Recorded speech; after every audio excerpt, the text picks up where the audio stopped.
hot, warm favorite among the entire family come the season of fall or autumn. The warm succulence of the apples encased beautifully in the short crust pastry, straight out of the oven, pairs well either with some clotted cream or just scoops of vanilla ice cream. This dessert is truly what sheer heavenly bliss is all about. Let's get to creating my version of a French free-form rustic apple pie. Let's get to cooking it. Kickstarting off this great apple pie, rustic in nature, I've got 6 apples that I peeled, cored and cut them into about 1/2 centimeter nice long slices because I just want to arrange them and create a little bit of fanfare. So into that I'm putting about 50 grams of melted butter because I just want it to coat evenly.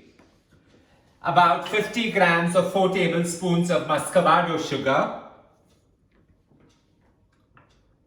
Some raisins, so I've just taken a handful. You can go right ahead and use about 30 to 40 grams. What's an apple pie without walnuts, right? So again, a handful of it, about 40 grams. You just give all this a generous tossing so that everything coats well with each other.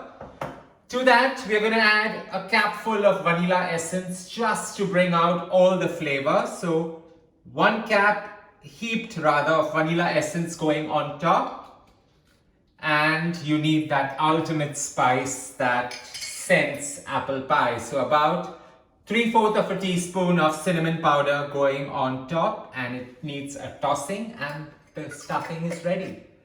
Such a simple thing, and flavors coming alive perfectly with each other.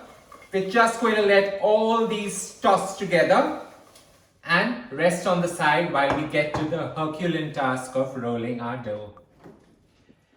Now with the dough resting into the refrigerator, and if you want to learn how to create this dough, you have to look at my previous video on how to make the perfect short crust. So I've allowed this to rest for at least 2.5 hours, though 30 minutes is the minimum, and we're just going to roll it out. So firstly, I'm going to take some flour and just lightly dust my countertop before we get to rolling this. You need to roll the dough to at least 1 centimeter or 1/2 centimeter thickness, depending what you're comfortable with. And because this is a free-form rustic apple pie, you can have the edges as coarse and ribbly as ever.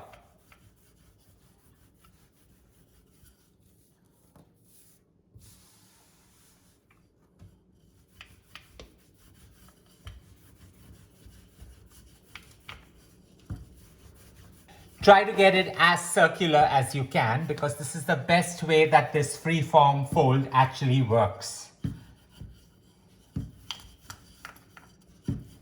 Now the trick out here to lift this is I just roll it over my hand, bring the tray down and gently layer this on the tray with the parchment paper. So you just layer this, and now comes to creating the fun part of putting the filling in.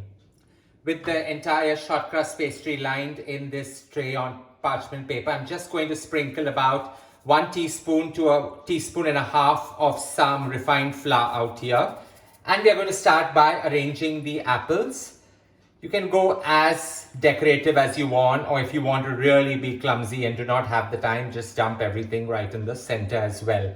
Both works well. However, slight style actually adds to a little element that this rustic pie is supposed to bring. So neatly arrange these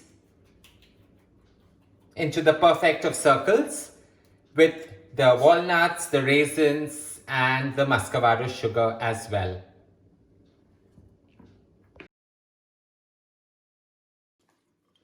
Finally, the raisins and the walnuts going right on top, with the cinnamon and the muscovado sugar goodness seeping through it. Moist, and it's just going to enable everything to come together perfectly well. So here I'm not going to season this part because my dough is nice and salty in nature.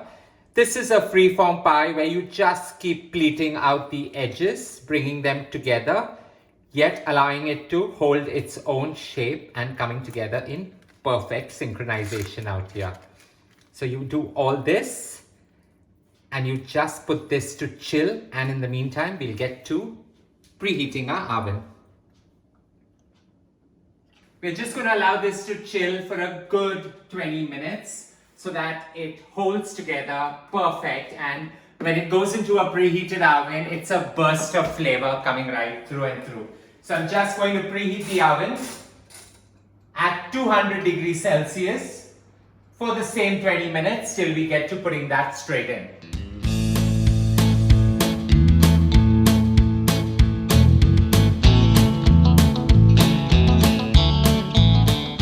So 20 minutes of perfect chilling, and the best way to judge this is to check that the dough is firm and the butter has solidified really well. So from there, straight it goes into a preheated oven at 200 degrees Celsius for a good 45 minutes, just so that it bakes to the most luscious of apple pies.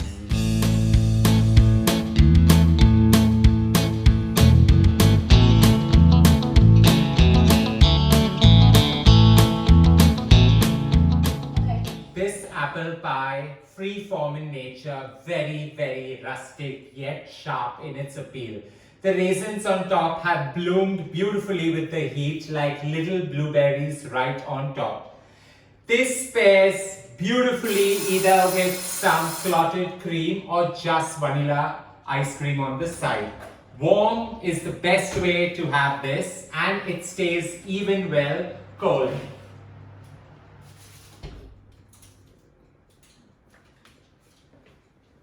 This is ready. Now what I've done here is I've taken 2 tablespoons of orange marmalade with a teaspoon of water and just formed the shortcuttest of glazes. So you put that in the microwave for a minute till it actually melts down and forms an emulsion. Hot and all, just go on top of this and drizzle it. Just go right ahead and glaze this. Let it go into all the nooks and crannies as hot as it can be, because you want it to burst and give you that sweet something right on top when you bite into this. So with the raisins blooming and giving you that dark exterior on top, it adds to that char that the apple pie is needed to have. A little bit of the glaze going on top as well. And we're just going to plate this and take it out. And those who want ice cream can pick and choose as it suits their fancy.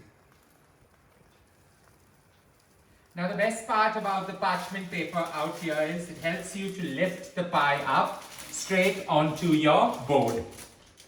I hope you enjoyed creating this gorgeous baby with me. French in nature yet rustic, free-form, free-holding apple pie that anyone can create at any given time of the day or night. Don't forget to share loads of love by hitting on the like button, and as I always say, don't forget to subscribe.